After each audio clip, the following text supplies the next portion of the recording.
G'day everyone, I'm David Reedy. Welcome to Piano Finally, a podcast by an old bloke who's getting around to learning the piano. Finally.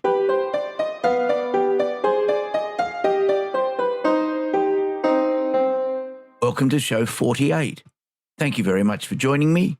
If this is the first time you're listening to the podcast, I hope you enjoy what you hear. If you've returned for another episode, then thanks. If you're also learning the piano or another musical instrument, please let me know how you're progressing with it. You can contact me at david@pianofinally.show. Yet again this week, there was some unexpected music. On Wednesday, some of the Year 9 music students had a day of learning how to remix songs with two presenters who specialise in teaching music production to high school students. Although I was teaching for most of the day, I was able to sit in on the first lesson and then again later in the day to see what was happening. One of the presenters is employed by the diocese to enhance music education in the schools. The other is a working musician who was able to offer some insight into the industry and the practicalities of being a gigging musician. Her stage name is Nyxen, and I'll include a link to her YouTube channel in the show notes. As is often the case with these unexpected music events, it's not the type of music I would typically seek out. But in this case, I found myself really enjoying Nyxen's work, especially as she explained how it all came together. The students were able to spend the whole day working on their remixes of Nyxen's track, Nightmare. The students were provided with a full set of stems from the recording and then led through the process of remixing the music to produce their own versions. Unfortunately, I was unable to stay to the end as I had science classes to teach, so I haven't heard any of the students' works yet, but I hope to catch up with some of them in the coming week. It's great to see the type of things that are being done as part of music education in schools. It has certainly changed greatly from when I was at school, where the high technology was a melodica being passed around the classroom. Not only was it great for spreading music, it also did a good job with respiratory illnesses. Denis Zhdanov has an interesting story about his first attempt at an international piano competition. I'll include a link in the show notes.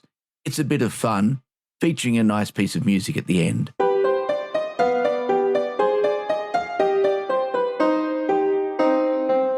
I thought I would have mentioned the creator of this week's suggestion already, but I checked back through the show notes and can't find a reference. This is a bit strange, as I watch a lot of David Bennett's videos. David Bennett is an English pianist and songwriter who has built quite a large following on YouTube, with over 1 million subscribers. David's videos are mostly educational, where he looks at the structure of songs and other music, analysing how they're put together, and cataloguing the different musical techniques in the pieces. It helps if you understand a bit of musical theory, as many of the videos look at how songs are built around chord progressions, all with differing modes and scales. The videos are always interesting, and I found it useful to see how the theory I have been learning is used in more contemporary music. Most of the music David chooses is from the 60s and onwards, and he often states that he is a huge fan of the Beatles. Many of the videos are list-based. For example, there are videos where David goes through extensive lists, such as the top 90 greatest piano introductions. The channel is a lot of fun, and I'm sure that I will mention it again with more suggestions. The video I'm going to highlight this week is called Film and TV Themes that will help you identify intervals. Intervals between notes keep cropping up in theory, and I have no problem identifying them on paper. But with a few exceptions, I have very little success identifying them by ear. Indeed, it would be a useful skill when trying to work out how to play a song at the keyboard. For example, how far apart are those two notes at the beginning of the Jaws theme? So, in this video, David has found examples of every interval from a minor second to a minor ninth in popular movie and television themes. The selections range from the Flintstones to many of John Williams' movie themes, and are popular enough that I already knew the music in nearly every case. In each piece, the intervals stand out. They're not hidden in other aspects of the music. David has found examples of where the interval is a significant part of the passage.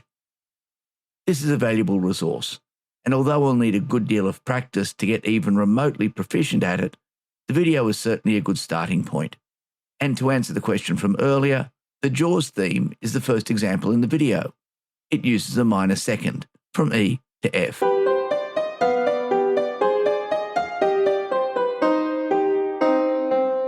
There is a saying that writing about music is like dancing about architecture.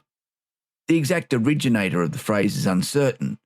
It has been attributed to Martin Mull, Elvis Costello, and Steve Martin, amongst others. Exactly who coined it is not particularly important, but I think it points to a trap that music learners, including myself, can easily fall into, and that is watching the dancing. Now, I know that this is not the original intent of the quote, which was to express the futility of trying to describe music in words. Still, it got me thinking about all the ways in which we can engage with music that are of lesser benefit than actually listening to it or performing it. It's very easy to find ways to engage with music without actually playing it.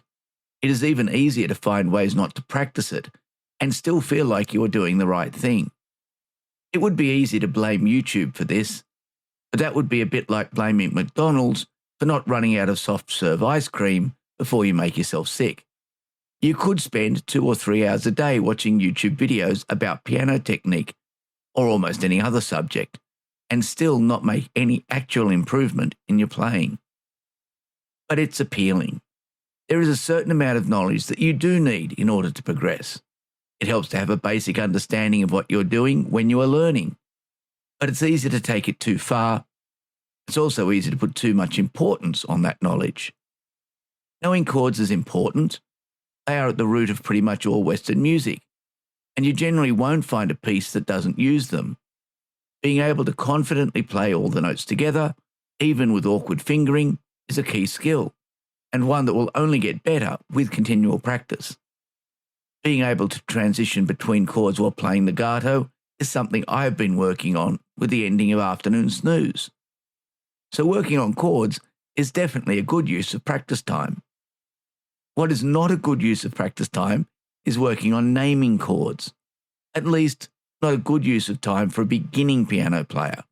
And that's because, at the moment, all the chords I have to play are written out on the sheet music. If I was playing from a lead sheet, or I was part of a band and talking about approaches to a piece with other band members, knowing the difference between a C seventh and a C minor major seventh chord would be important. But it's not at the moment. So why am I watching a video about it instead of working on getting my hands to work together on the Mozart? Because it has the illusion of making progress, and that's the catch. I will undoubtedly need this information eventually. It will eventually be important to understand it, but not at the moment.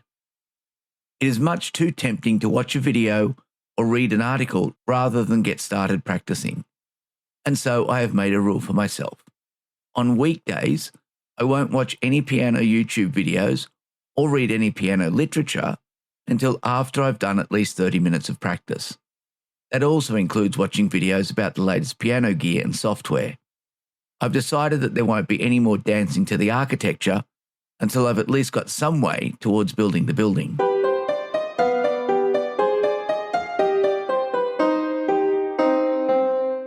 I've mentioned Bill Hilton a few times on the podcast. He's an English music educator who has a YouTube channel and an active Patreon community. I'm a Patreon supporter of Bill's, and I'm going to review one of the benefits that comes with a Patreon membership. One of the perks that the membership includes is access to 2 collections of Bill's teaching materials, piano packs and exercises, inventions and ideas. It's the second collection that I'm looking at today. The EI&E collection is made up of 9 PDFs, each of which is divided into sections. I've started working through them, but I'm still on the first PDF. The first exercise part of this installment includes a simple, or not so simple because it's deliberately designed to make you think, exercise to cover finger dexterity. Bill makes the point that the exercises in these documents are not designed to replace traditional scale practice, but rather serve as an add-on. They've been designed for adult learners, and so they're a bit more involved than you would find in a series made for younger learners. In EI&E number 1, The exercise is a short pattern in C major and F major that is played hands separately and then hands together. It has a non-obvious fingering scheme, so non-obvious that Bill does not include finger numbers, leaving it as an exercise for the pianist. Given the order of notes in the ascending and descending parts of the pattern, this is not trivial, and I'm still not completely happy with the solution I'm using. The invention section is much simpler and works on playing repeated notes by cycling fingers 1, 2, and 3, rather than just using the same finger each time. It's also marked pianissimo to practice quiet playing. I found this exercise much easier to get started, but still a challenge to get to a reasonable standard.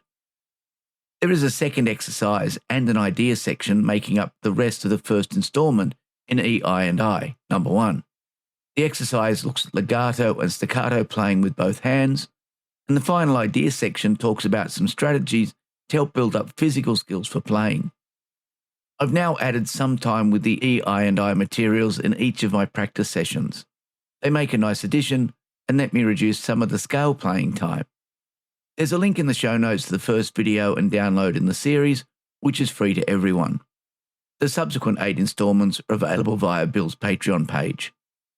As a reminder, please use the web to sign up for anyone's Patreon memberships, not the iOS application. If you use iOS, Apple takes a 30% cut, although a court has recently halted this practice in the United States.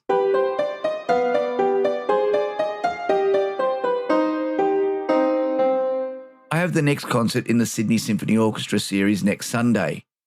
This concert will feature Sir Stephen Hough playing Brahms' first piano concerto, with the premiere of Ian Grandage's Lift and selections from Prokofiev's Romeo and Juliet. I'll be recording the podcast episode on Saturday, so I'll review the concert in episode 50. If you'd like to contact me, email is the best way. You'll find me at david@pianofinally.show and the website at www.pianofinally.show. In both cases, Piano Finally is all one word. The show is also on Instagram and available as audio only on YouTube. You can subscribe from any popular iOS or Android podcast application, or from directories such as Apple Podcasts, Spotify, or YouTube. I also post an excerpt and link for each episode as an Instagram reel. If you're learning an instrument, let me know where you are in your journey, what's going well, and what are the challenges. And so, until next week, I hope your piano stays in tune and you enjoy your time at the keys.